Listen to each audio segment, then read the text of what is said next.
मेरा समय जो था सो परमानंद का अनुभव करते हुए क्या कहता है जो बीत रहा था।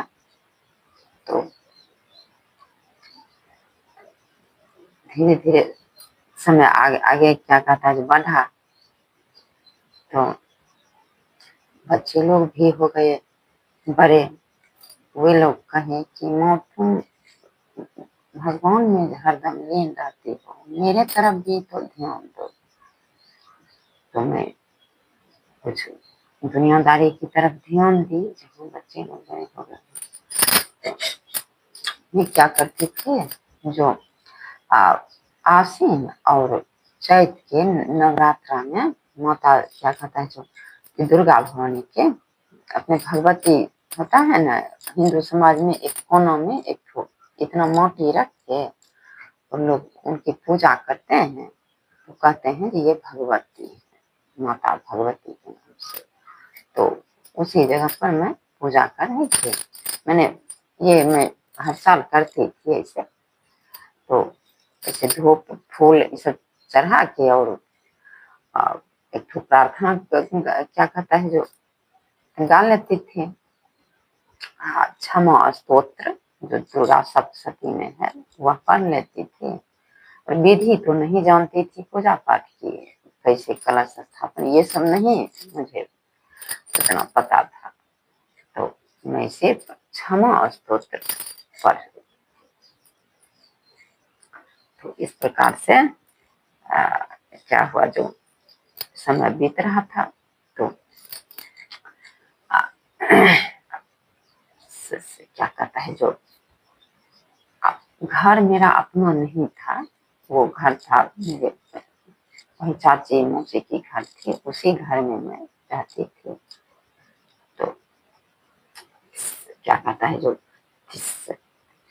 सरकारी लाभ आया बहुत से, सबको क्या क्या कहता है सुने जो घर दे रहे हैं सरकार, और मतलब अन्न बांट रहे हैं, राशन कार्ड आ गया है, घर सरकार सबको दे रही है, जिसको घर नहीं है सबको घर मिल रहा है। तो मैं भी खुशी हुई कि हाँ इतना सब गरीबों के लिए लाभ आया है, तो ठीक है मैं भी प्रयास की। तो अथक प्रयास मैंने की, अथक प्रयास करके देखिए एक भी सरकारी लाभ मुझे नहीं मिला। अथक प्रयास के बावजूद भी एक भी सरकारी लाभ मुझे नहीं मिले। तो मैं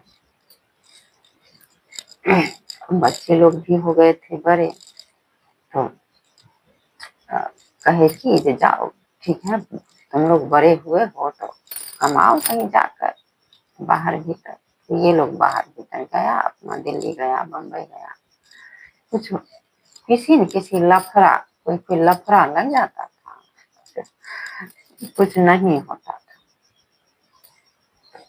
गरीबी और समस्या जो है तो सबसे बड़ी समस्या मेरी गरीबी, तो ये हटने का नाम ही नहीं लेता था।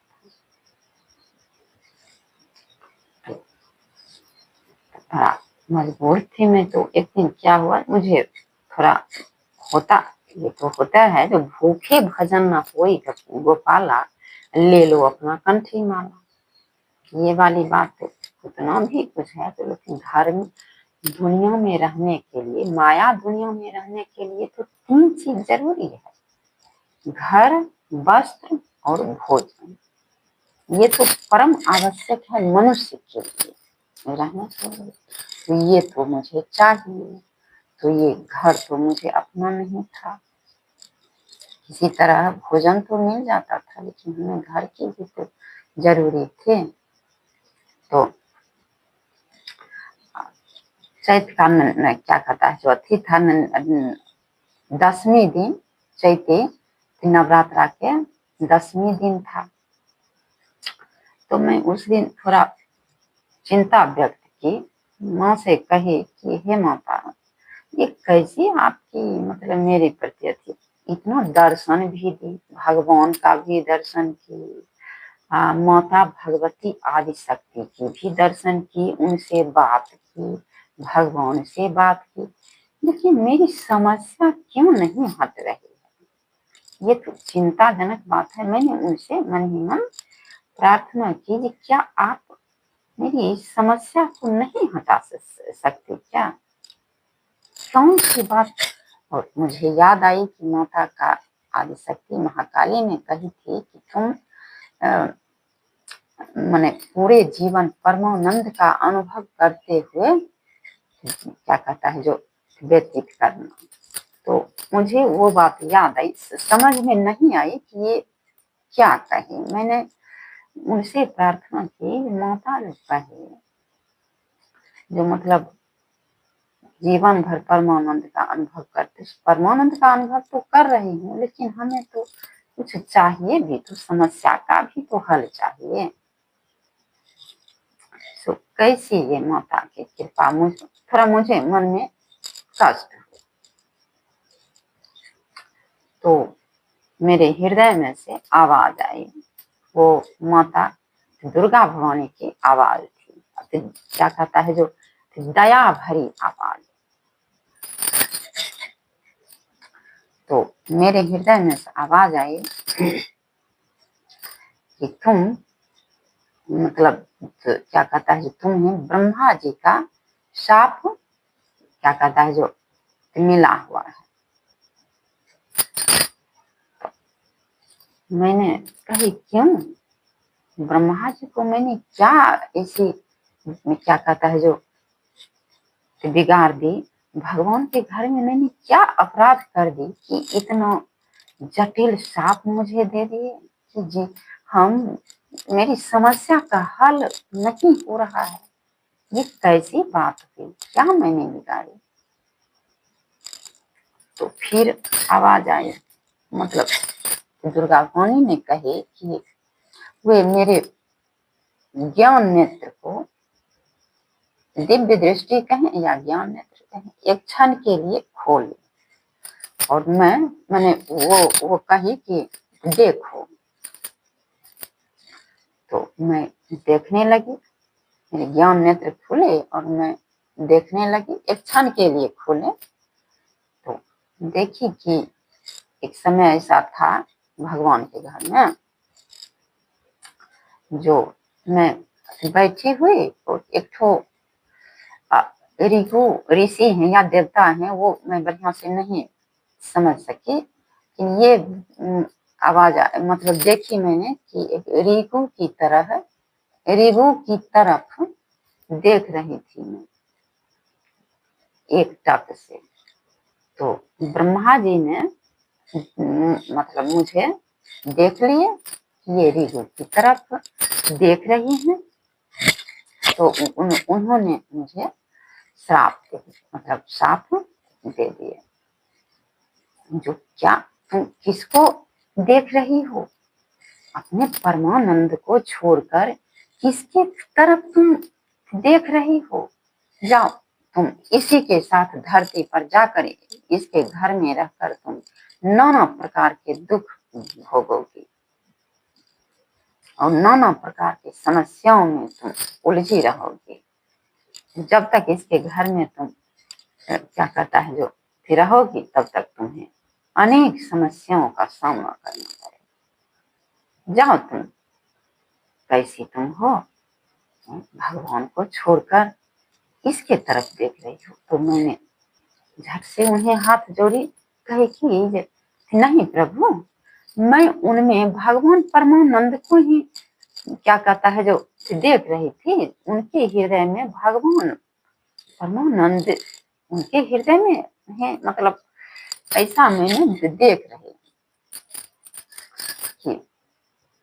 तो उन्होंने ब्रह्मा जी मतलब ये देखी मैंने कि ब्रह्मा विष्णु महेश जितने भी भगवान हैं, वे सभी माता आदिशक्ति का ध्यान क्या कहता है जो लगाते हैं। वो लोग भी ध्यान लगाते हैं, उन परम शक्ति का ध्यान लगाते हैं, आदिशक्ति का। तो उन्होंने माता आदिशक्ति की ध्यान लगाए ब्रह्मा जी। तो माता आदिशक्ति कही कि ये सब धरती पर होने वाला है। कलयुग में जो है, जो भगवान जो मतलब आएंगे कलयुग में, तो वे सबके हृदय में जो दर्शन देंगे। अब था ना जो पहले के युग में त्रेता द्वापर में हुआ करता था, जो त्रेता युग में सतयुग में इस सब युग में हुआ करता था, जो लोग तपस्या करते थे, तो भगवान सामने प्रकट हो जाते थे और वरदान मांगने के लिए कहते थे। तो इसी के लिए कहे जब कलयुग में ये सब नहीं होगा, भगवान कितना भी कोई तपस्या करेगा तो भगवान प्रकट नहीं होंगे और मुंह मांगा वरदान नहीं आदमी को क्या कहता है जो मतलब मिलेगा। और भगवान सबके हृदय में ही मिलेंगे, बाहर नहीं मिलेंगे, हृदय में ही भगवान मिलेंगे और भगवान सबके हृदय में व्याप्त हो जाएंगे। ऐसा समय आएगा। इसी प्रकार से ये सब दुनिया में होने वाला है। तो इसीलिए ये इनको रिगु के हृदय में भगवान को देख रही थी, कोई गलत इनके मन में नहीं था। तो ब्रह्मा जी ने कहे कि तो अब तो मेरे मुंह से ये निकल चुका है, श्राप निकल चुका है, तो मैं वापस नहीं इसको ले सकता हूँ। तो इस समस्या का समाधान यह एक होगा कि अब धरती पर मतलब जब भगवान परमानंद का प्रचार प्रसार होगा, उसमें जो है सो ये जो मतलब उनका गुणगान करेगी, तो इससे मतलब सेवा सत्संग भजन अभ्यास उनके क्या कहता है शरण में रहने से, ध्यान लगाने से, ये सब करने से ये मतलब इनके साथ मिटेंगे।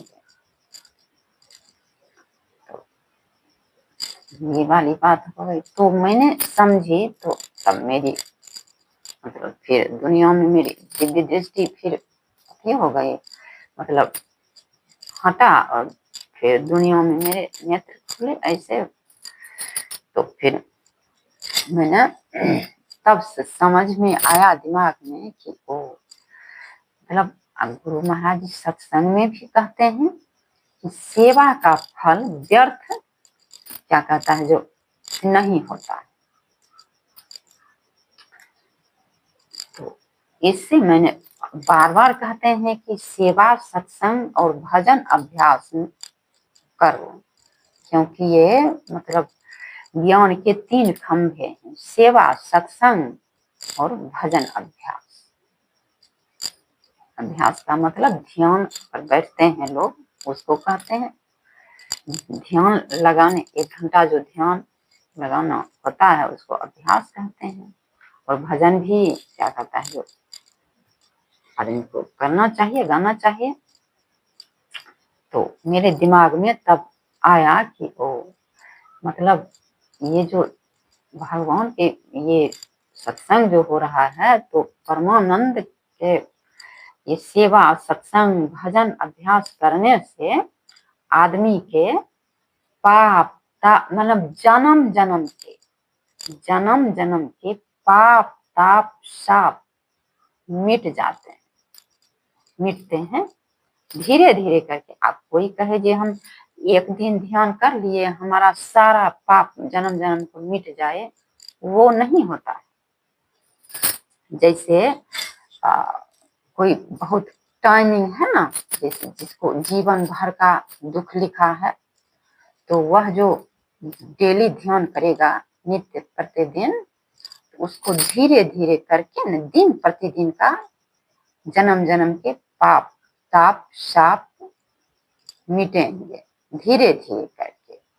अब ये नहीं कि एक दिन ध्यान किए लोग समझ जाते हैं कि हम एक दिन ध्यान कर लिए तो हमारा जन्म जन्म के सभी पाप मिट जाएंगे और हम खूब क्या कहता है जो मतलब सुखी हो जाएंगे। दुनियादारी के लिए भी, दुनियादारी में भी सुखी रहना जरूरी है ना। तो ये लोग, लेकिन ऐसा इस तरह के बात नहीं है। ध्यान करने से धीरे धीरे करके ये पाप ताप शाप मिटते हैं। तो इस तरह से जो है सो मैंने इस बात को समझी कि हाँ तो ये सत्य बात है। तब उस दिन से मेरे मन में उतना मतलब घबराहट नहीं है, दिमाग में आ गया जो हाँ ऐसा लिखा हुआ है। तब एक तो भजन मुझे याद आ गई, मैं बचपन में गाती थी। अभी तो बड़ी हुई तो भजन तो सब तो भूल नहीं गई, इतना झंझट परेशानी पड़ी तो सब भजन भूल गई। तो एक तो उसी समय का जो भजन याद अभी है मुझे वही, तो एक तो भजन पहले बचपन में गाती थी हम लोग। बदल जाए सूरज, बदल जाए तारे, बदलता नहीं वह प्रभु जो लिखा है। उलट जाए सागर, डूबो दे जहां को, उलटता नहीं वह प्रभु जो लिखा है। बदल जाए सूरज, बदल जाए तारे, बदलता नहीं वह प्रभु जो लिखा है। भले आग लग जाए पानी के अंदर, जलेगा नहीं वह प्रभु जो लिखा है। भले आग लग जाए पानी के अंदर, जलेगा नहीं वह प्रभु जो लिखा है। मगन तू चमन में न हो ऐसे बुलबुल, मगन तू चमन में न हो ऐसे बुलबुल, बहारों के पीछे खिजाएं लिखा है होता वही जो खुदा चाहता है, मिटेगा न निशिकर प्रभु जो लिखा है। बदल जाए सूरज, बदल जाए तारे, बदलता नहीं वह प्रभु जो लिखा है। नमस्कार।